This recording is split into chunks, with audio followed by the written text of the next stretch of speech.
Okay. Okay, next Stu on cook Yaya Tamaso. I'm Barry turning over the hill. My Anglo-Saxon name is Stan Grier. I'm the chief of the Piikani Nation, Apatsi Piikani, which is located west of Lethbridge, Alberta. And I want to welcome you to traditional Blackfoot territory.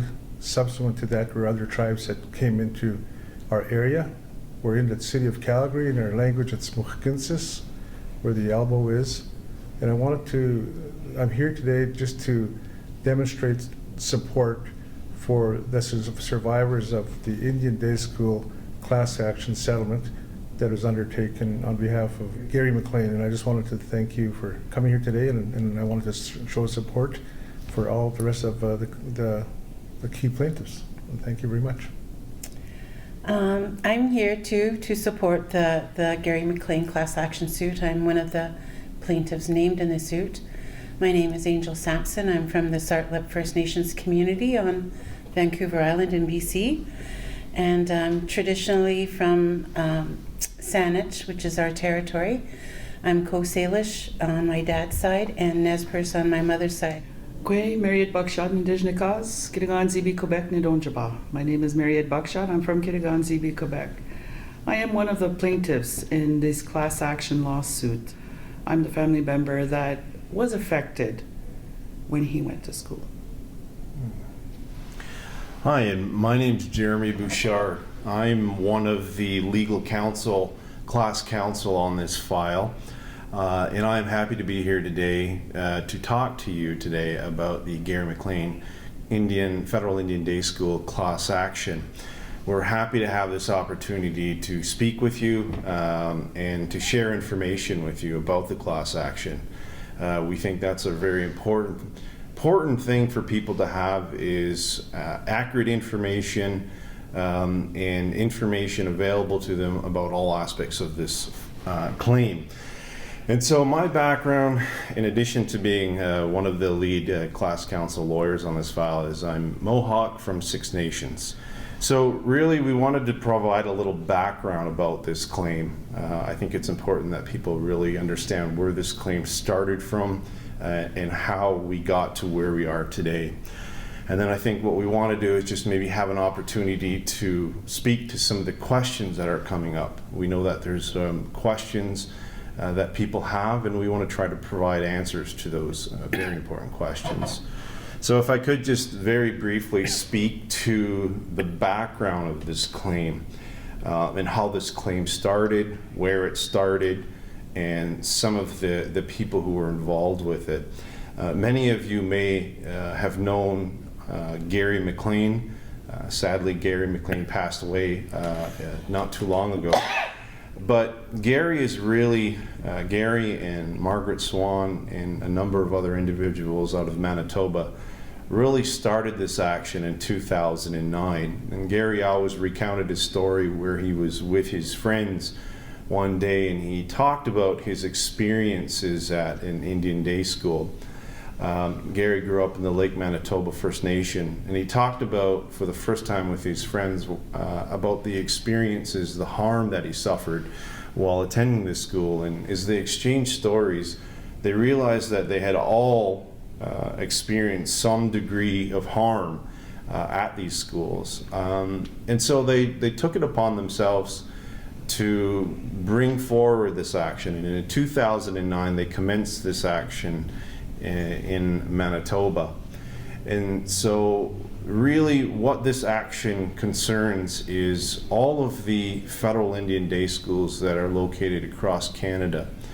And it is an action against the government of Canada for its role in the operation, management, and control of these institutions.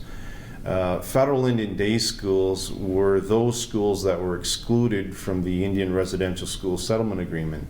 And what we've heard across Canada is that students from coast to coast to coast experienced a degree of harm that a lot of people don't know about. And it included physical abuse, sexual abuse, psychological abuse, and an impact on the language and culture.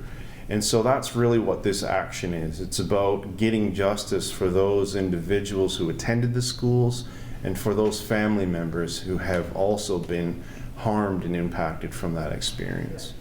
So we're at a really important stage of this class action right now. We are in a 60-day notice period before this matter gets set down for settlement approval hearing. And so this is an opportunity for people to ask questions and to learn about all aspects of this settlement agreement. And so we've had questions, and so what I'd like to do is maybe ask some of our people here today what kind of questions maybe that you have coming in your community. My community members, some of them are asking, because they've seen it and heard about it, that there's a deadline, a May 3rd deadline. Okay. What is this deadline about? So that's a good question. We've had a lot of people ask about deadlines, in particular the May 3rd date. And so on May 3rd, the deadline on May 3rd is essentially this. As part of this agreement, we are in a 60-day notice period where the settlement agreement is shared with class members to provide comments. They're invited to review it, provide comments. They can provide objections, or they can write letters of support. And so that's what the May 3rd deadline is it is a date in which people need to provide their comments, if they have any, to class counsel, and then those comments will go forward to the court on the May 13th and 14th settlement hearing approval date. Okay. And my other question is, I'm not getting, and this is my personal question, I'm not getting family members that were affected by their, whether it's their parents or grandparents that attended the day schools, they're not coming to apply for this. Are they entitled to apply? Can they submit their names? So in terms of family members, part of this process, part of the settlement agreement does contemplate programs, services to help family members. So family members are not required to register with us, but in terms of what will be provided to them is a combination of factors. So as part of this, there is going to be a legacy funding piece, and it will provide funding for healing, language and cultural revitalization initiatives, and commemorative events. And finally, one of the most important pieces, we think, is a truth-telling forum, which will travel across Canada, nationally and regionally, to invite community members to come and talk about their experience, to share their experience. We know that a lot of survivors, for a lot of survivors, they need to be able to tell their story, and that's part of their healing process. And so that's what the truth-telling forum is about. It's about having the opportunity for people to come in an environment that is safe and where people can come and tell their story. So family members don't need to register with us, but they will be able to access these additional services and benefits that will be provided as part of the legacy funding. Okay. One of the concerns I have is from a lot of my constituents back home, the community members who are class members of this action, is at the time that it's taken to resolve it. But I'm encouraged to see now that there's finally a light at the end of the tunnel, that the actions that have been taken and the work that's been undertaken by your law firm, Garland WLG, yourself, and Mr. Robert Winogrand, and Mary and John and all the rest of your team have done a phenomenal job in advancing this issue to start the healing process. And that when you consider that the action started in 2009 and there was a 7-year delay, and we're losing approximately about 2,000 class members per year, that's about 18,000 class members that weren't around to see the benefits derived from this claim. And that there's a lot of healing that needs to take place in our communities. And so I applaud the work that you've done. I applaud the efforts and the courage that all of the plaintiffs have undertaken to move forward in a collective manner through a class action. And I wanted to say that had Garland not intervened as a law firm, who knows where this case will be there, because it was sort of delayed, and until such time as you took control of it, now we've got some traction on it. So And that's the question that I'm encouraged to present to my people whenever I'm asked as to how long is it going to take. So I'm encouraged by that. Mm-hmm. And I think it's well needed. There's a lot of atrocities. It's unfortunate, but a lot of sexual abuse, a lot of psychological abuse, a lot of physical abuse, a lot of cultural abuse, a lot of spiritual abuse that were undertaken in day school. So I just think it's timely. And myself, I went to day school for 7 years. I went from kindergarten to grade 6. And I know the experience well for myself. And my wife went, and my 3 older kids went. So we know full hand what that experience is. It leads me to a question from some of the people in my community. They're wondering what to do about their spouse or their family member that passed away just recently, and wondering how to go about submitting, even though they may have submitted an application or filled out a registration form, are they supposed to be doing that again now that they've passed? That was one of the main questions that came out of a meeting then when you and Mr. Wintergron came out last Thursday. Yes. So we know that that's a very a big issue that impacts a lot of people. The issue of deceased loved ones. From traveling to communities and speaking to people, we know that this has impacted a lot of people because we're dealing with an aging population. And so sadly, there are a lot of people who have not been able to see this to the end. And so what we did is part of this process, estates will be able to apply on behalf of deceased loved ones as far back as 2007. So that we believe is a good thing for class members. I think just to go back to your point earlier, you talked about the expectations of class members to have a process that is timely, that the resolution of these outstanding claims can be completed in a timely fashion. And I think, that's one of the things we learned coming out of the Indian Residential School Settlement Agreement process. In traveling across Canada and speaking to community members and community leaders, we talked to survivors of the Indian residential schools and day school survivors. And the key message we heard was that survivors wanted a process that delivered a timely result. They didn't want to wait a long time. They wanted a process that was simple, that was user-friendly, and did not re-traumatize people.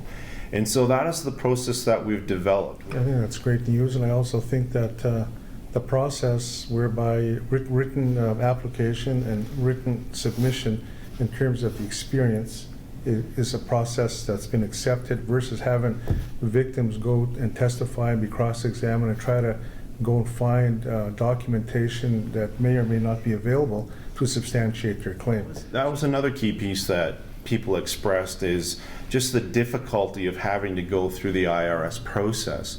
And so the key feature, as you mentioned, Chief, was this process, there is no cross-examination. And we think that's really good because we heard a lot of stories of individuals who were cross-examined on their stories as part of the AIP process. And people said they didn't want to go through that again.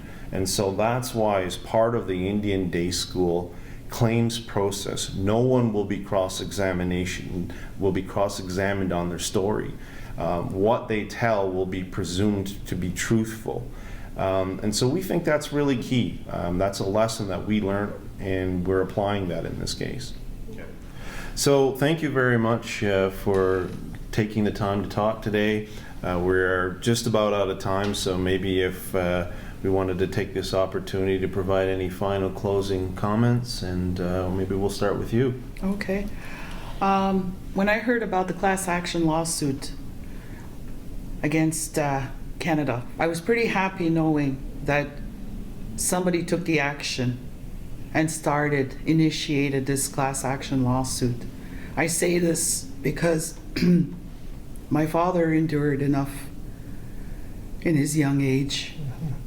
And I would like for him to, when he leaves us to the next world, when he goes to the next world, that he's going to be happy and everything will be settled in his life. Thank you. Thank you, Mariette. I have very similar feelings about that, you know, getting some closure. It's been a long time coming, and my family have suffered just as much as I have, going through that whole horrible experience of the day school. But, you know, with Jeremy and Mr. Wintergron and their awesome team from Gowling, I know we're going to see, you know, some things come to fruition, some closure, and a big relief. Thank you. Thank you. Chief? Thank you very much. Well, I just wanted to say that one of the features of the settlement that I just came to my mind just now is that the acknowledgement piece, that Canada is acknowledging the wrong that has happened, and the victimization of our community members, our family members, through the experiences they've had at Indian day schools. And so that starts, acknowledgement, in my opinion, is the first step to healing. And the financial benefit is one thing, and no amount of dollars are going to satisfy or ever change the experiences, the negative trauma that has experienced, our people have experienced through Indian day school experiences. But it's a process, I think, that's fair. When you look at $10,000 up to a maximum of $200,000, contingent upon the level of abuse that can be substantiated by their claim.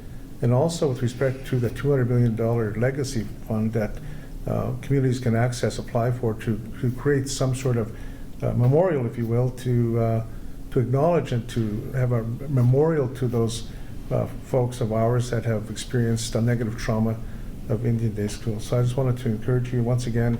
I just wanted to acknowledge the work on behalf of the late Garry McLean, all of the key plaintiffs, the courage and the perseverance you've demonstrated, and I just wanted to keep you in our prayers. Thank you very much. Great. So with that, I'll say thank you for listening to us. I'll just say from my point of view, as an Indigenous lawyer who's been involved in this file from the beginning on all aspects of this very important file, I have to say that I'm very proud of Garry McLean's legacy. I'm happy to be part of the team that's working to fulfill that. We would encourage you to take a look at our website if you have more questions. We're happy to respond to your questions and answer your questions. Our website, of course, is indiandayschools.com. Thank you very much.